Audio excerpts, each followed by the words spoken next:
if you don't have the chat open, please go ahead and find it and open it up and share where you are. And I said in space, because where you are can kind of be a really big question. Where are you in geographically today? Because I would love to know that. I'm in College Station, so no haters from Austin. That just happens to be where I am and where I work. So that's all good. But as we talk about communicating without a manual, the first thing that I want to challenge you to do is to look at this picture and tell me what you're thinking when you see this picture. Tell me in chat what you're thinking when you see this picture.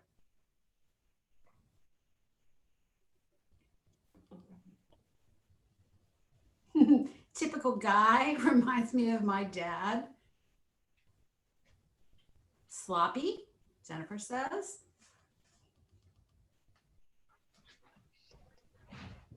What else? Unprepared, hectic, rushed. Yeah, really interesting.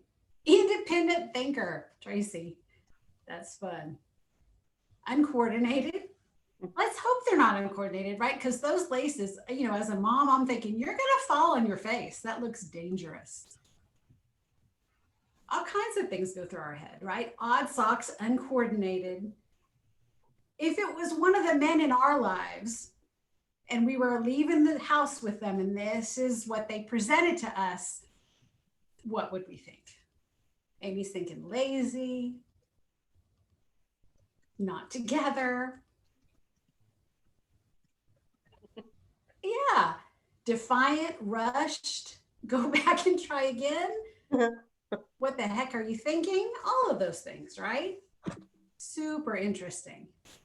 And I'll get those of y'all who are still typing a second to finish up your thought before we go on. Why? What are you doing? Why are you doing this to me is kind of what I would think. Now, here's another picture. If you saw this picture, what goes through your mind?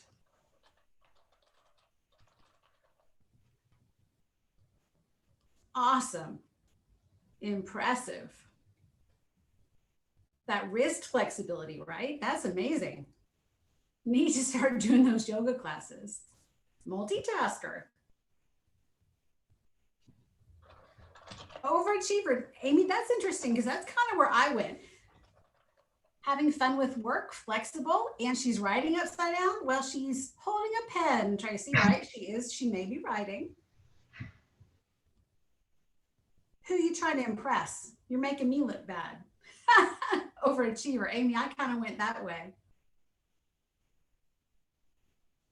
But the way that we interpret it is very different, right? Mel says she's challenging herself. Absolutely. And those are all valid interpretations of this picture. So when we talk about communicating without a manual, like you may have seen this title and thought, what in the world is she talking about? What does she mean by that? Well, I'll go on to explain it. But when I talk about a manual, what I'm referring to is a manual for life. And we all have one. We all have an owner's manual for how things are supposed to go in our world or as a human or on a Friday. And in that manual, if you go back to the shoes and socks picture, if your manual is you're supposed to wear matching socks when you leave the house, then how do you feel when you see this picture? If your manual is you're supposed to tie your shoelaces, then what is it that you feel when you see this?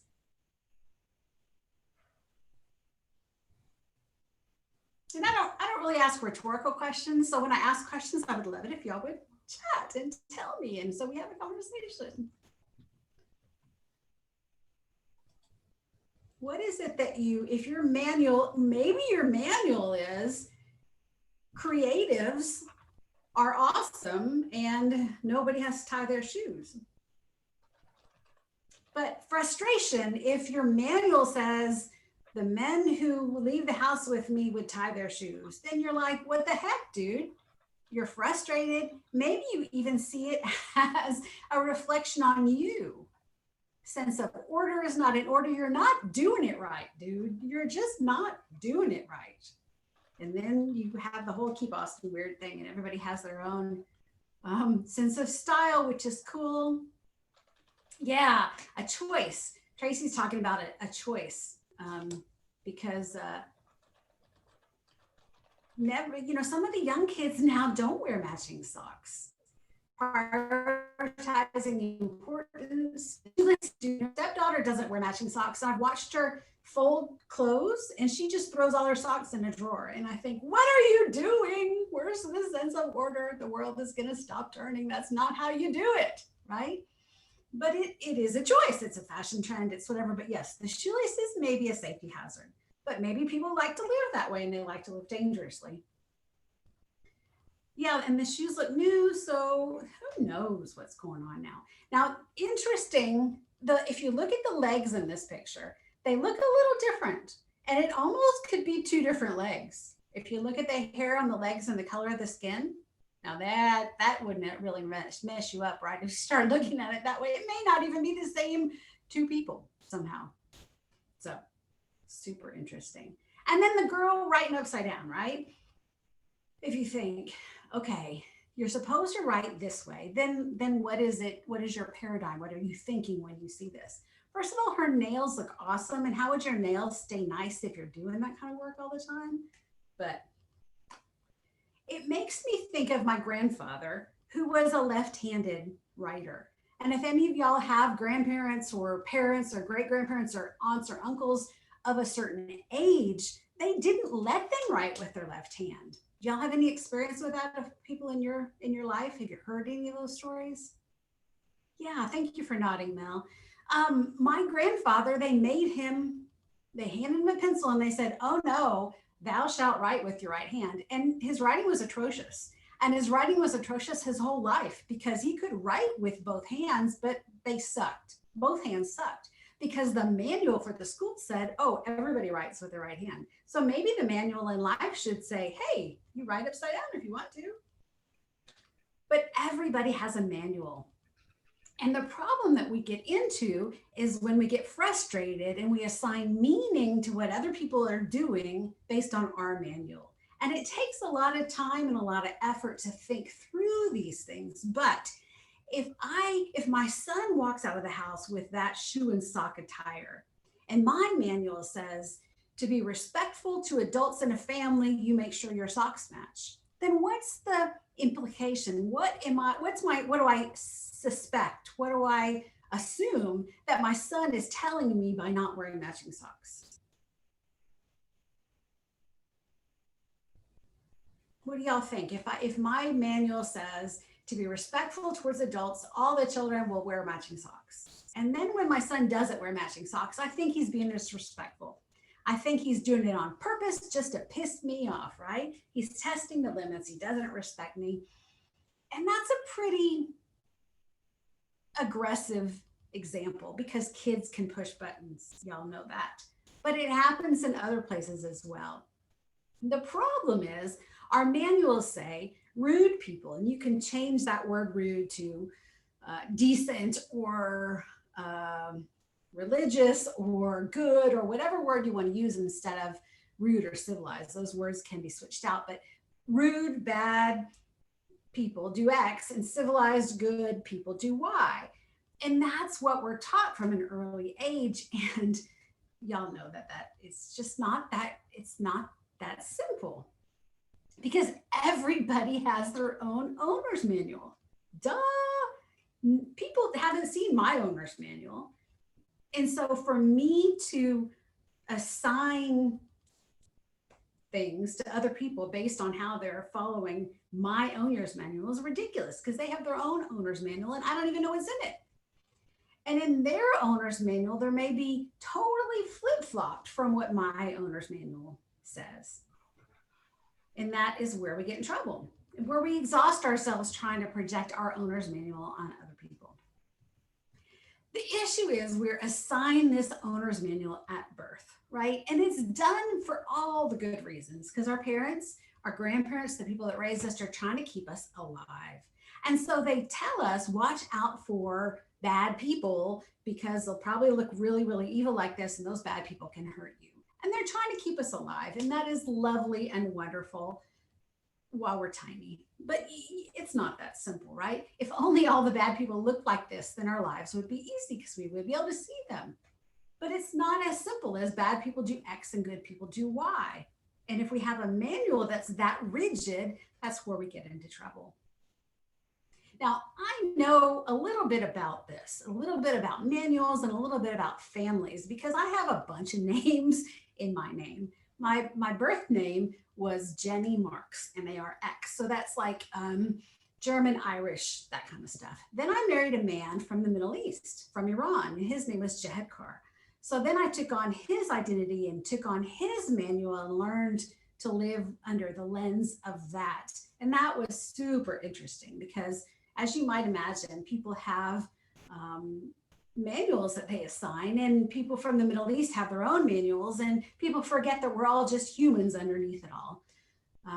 And then my Iranian husband passed, and I remarried a man from South Texas, from Floresville, if anybody knows where that is, south of San Antonio. And so he's a small town country boy.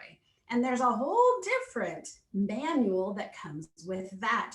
And so it's been super interesting as I've seen these different, my family ties have changed, my families have changed, and I've been handed these new manuals, and I've had to figure out which ones I want to keep, which ones I want to give back, and how I interpret what other people say in the lens of all these different manuals. And then on top of all of this, we have this rule book for life that we're given by our parents, and then we have different biases. Have y'all heard about the affinity bias? We tend to be partial to people who are similar to us. And I think this goes back to keeping us alive back in the day, right? There's a part of our brain that's kind of still a reptile. It's kind of still a lizard, and it thinks we still live in caves. And so it wants to keep us alive and safe. And by staying with people that are in our tribe, then we know we won't get eaten. So there's still that reptilian or that unevolved part of our brain that says, oh no, don't go hang out with people who look different or act different or have a different manual because that's dangerous. And the reality is we all still have that little bitty thing in the back of our head. We can overcome it, and we should overcome it. We work to overcome it, but I think it's still there for most of us. We just get people who are like us, right? We know we know what the rules are. We know what their manual is, and we understand it. And then there's the perception bias, when somebody's unable to make an objective judgment about somebody because they belong to a group that they already have preconceived notions about. And this example talks about an Asian coworker who somebody assumes is good at math, even though she was hired for a writing position. I see this kind of stuff in Texas Extension when they talk about males and females. I see it with my children. You know, my father is of a generation where he sees a tatted up young person and makes a judgment about them. And that's not real. That's not how life is. That's not how those people are. And then there's the halo effect, or the Horns effect, which assumes that one trait means all these other things. And gosh, when we look at any of these things in politics, and I don't want to get too much into politics, but we're so there in the world now, that have you seen any of these traits, any of these biases in the news media, right or left or whatever? When somebody says all of the X's do Y, right? All of the people that live in College Station are Hicks. All of this are that. And if you think of any of those, share them in chat. Nobody will judge. It's a safe space here. But anytime you see somebody say all someone are something, then you gotta double check that. You gotta say, really, if there's one person who isn't that, then you're wrong, right? Does anybody have any experience with this in their own life or what they've seen or heard? where somebody thought, somebody heard this where there was a halo effect or a horns effect. Everybody from Central Texas is whatever, right?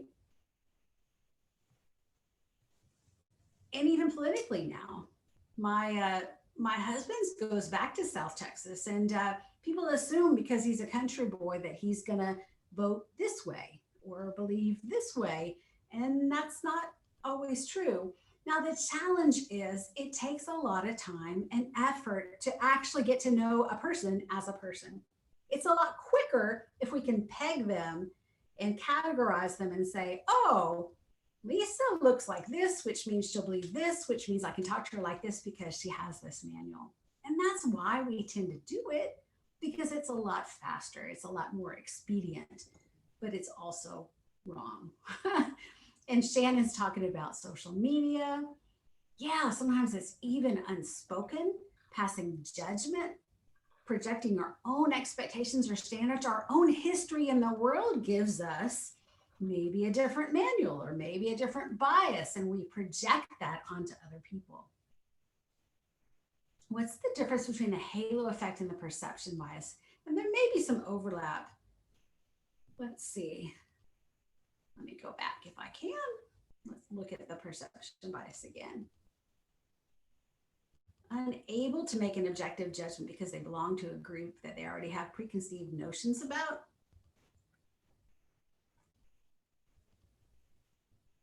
They look pretty similar, Tracy. That's a really good point. They maybe it's more of the halo effect, right? Assuming X because of Y. But that's a really good point. No, I don't think you're missing anything, Tracy. And then there's confirmation bias. We all want to look smart. We all want to look like we know what we're doing. And so sometimes we will, gosh, and we see this on the news today too, right? If somebody believes that sunny days cause people to run, then they're going to look at all the sunny days and say, look, all the people are running. And that's because it's a sunny day. They're not even going to look at the people who run on cloudy days, because it doesn't feed their narrative, right? And we all kind of tend to do this. It's just in our nature. And by understanding that it's part of our nature, then it allows us to start to investigate it, not just go with our gut, because often our gut is wrong.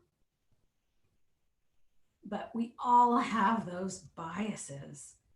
And the problem with bias, because again, what happens then is we start judging people. Not only do we think that people are different, but oftentimes we start to judge them and think not only are they different, but they are what? Give me a word.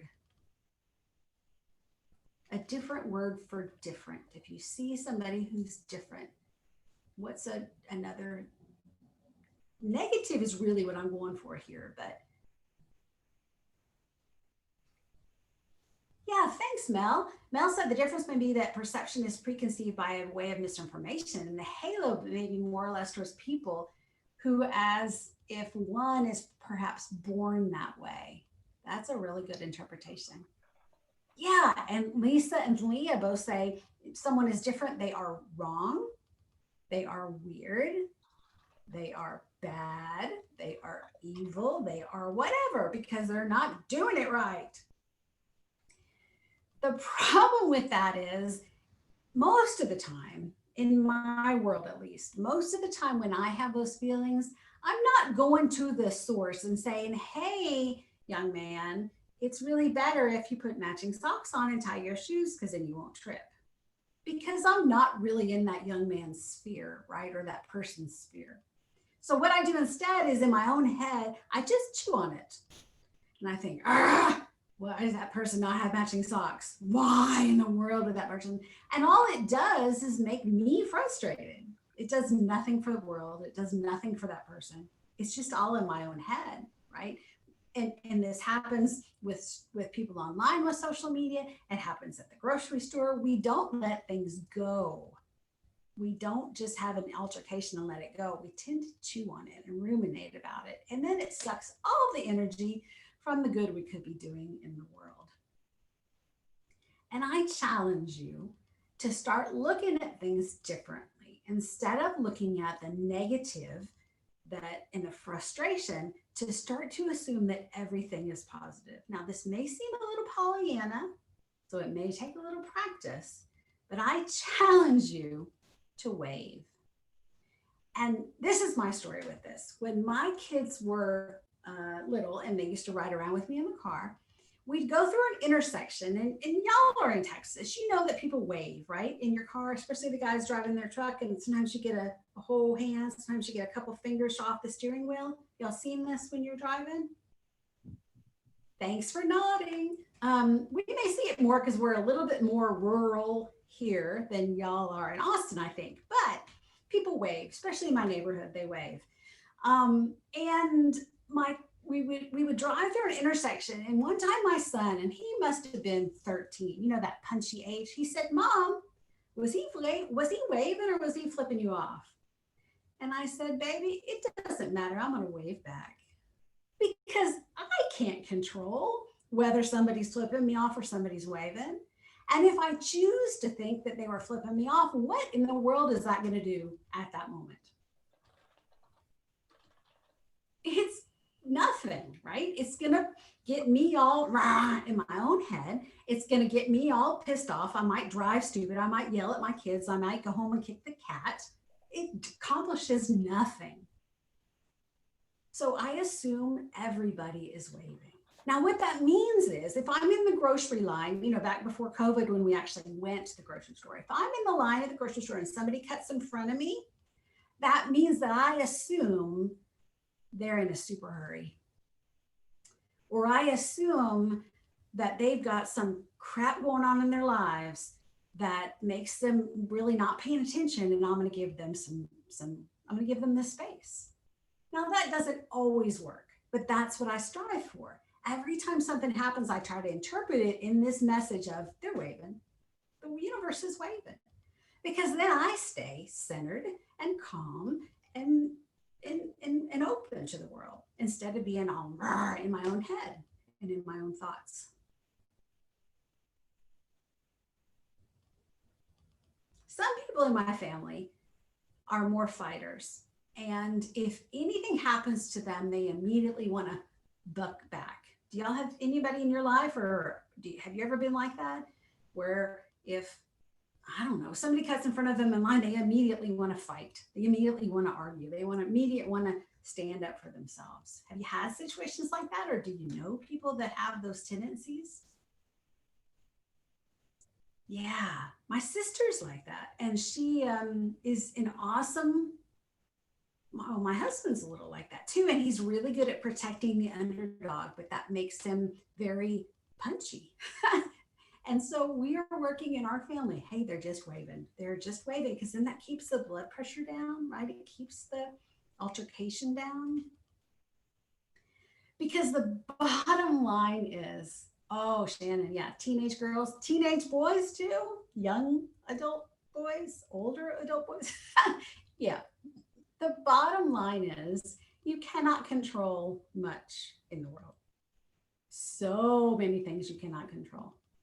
And really, when it comes down to it, the only thing that you can control is you and your thoughts and your interpretation and how you're going to implement your manual amongst the people that interact with you in a given basis. That's all you have control over. And once you realize that, it's actually pretty freeing. Now, those of y'all who have young adults or children in the house, I'll tell you my other story. And that was when my son was a little older. I think he was about 15 and he was kind of being a twit in the house. I started to try to look at what he was doing as if it were a movie. Stick with me. If you can watch something like it's a movie, you can step back from yourself and say, wonder what that adolescent's going to do tomorrow. And take yourself out of the story and really watch it.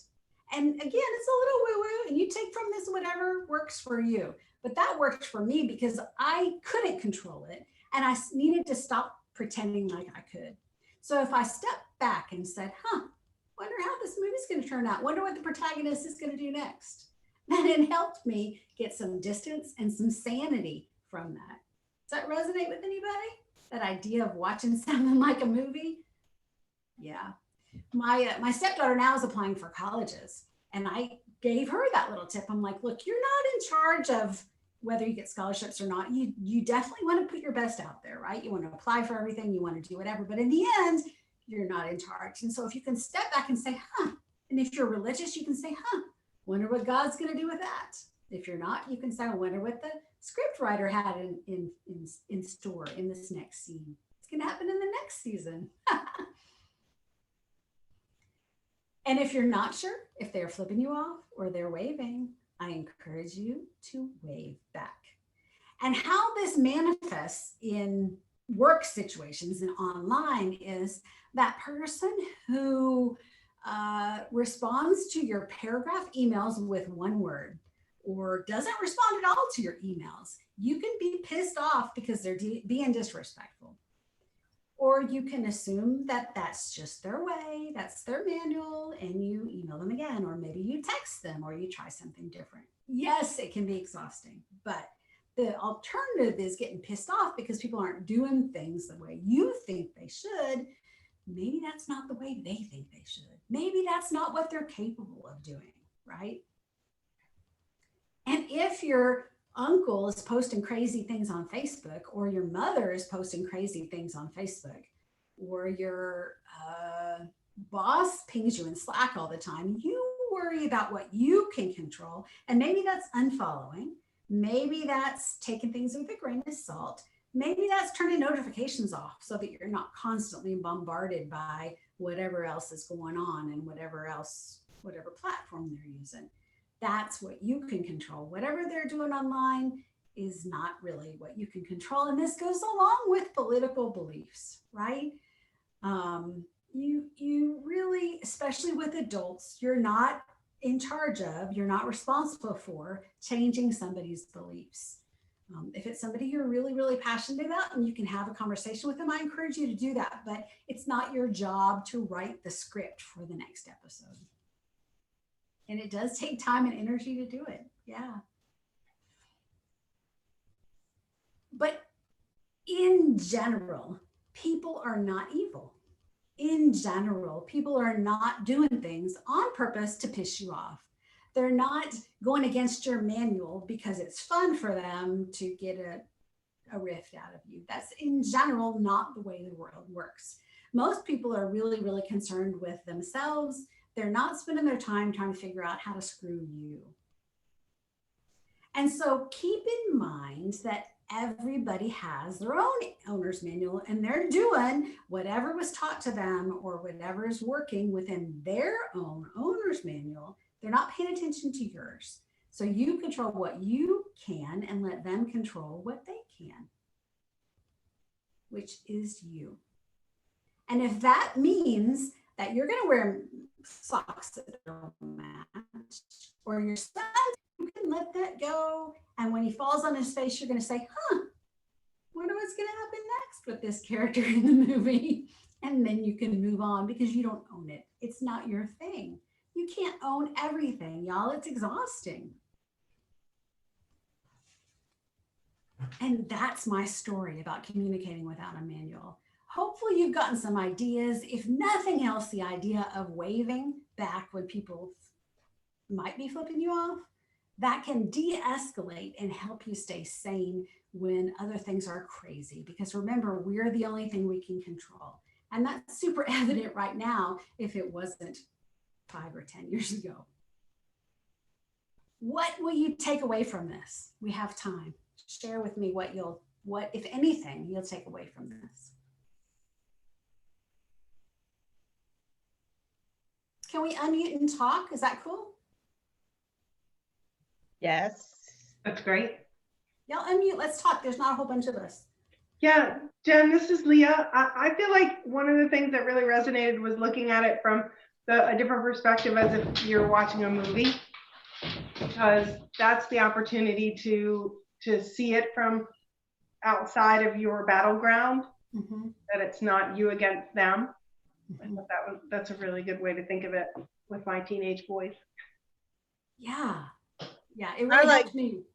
Yeah, I like too. This is Lisa, focusing, just focusing on what I can control. And if it's out of my control, you've got to learn different ways, like you were saying, to just let it go. Yeah. This is Mel. I think I'm gonna take away the best part for me was just wondering what's gonna happen next, like watching it like a movie. Because Mhm. I'm huge on action movies. So if I understand the action and my kid loves drama to put on the action. So if I just watch it from that perspective, I think that it will do less of what you said, the drawing you in, the getting you upset, because it's really not the me, it's the him. So he's got to figure it out. You know what I mean? So the curiosity and wondering, hopefully the positives that could come after him having a moment unwinding. Yeah, I'm gonna take that one for sure. Thank you, Mel. Who else would share? I just love the manual metaphor, and in dealing with kind of the naysayers and people on projects and such who you struggle with, and just looking at it from that way that hey, they're operating under a different manual. I have my manual, and it's obviously conflicting, and that's okay. So, but I love just the now having that concrete thing to anchor to. Yeah, I love that too, because I just remember I used to get very frustrated with people that you'd send them an email and there was no response.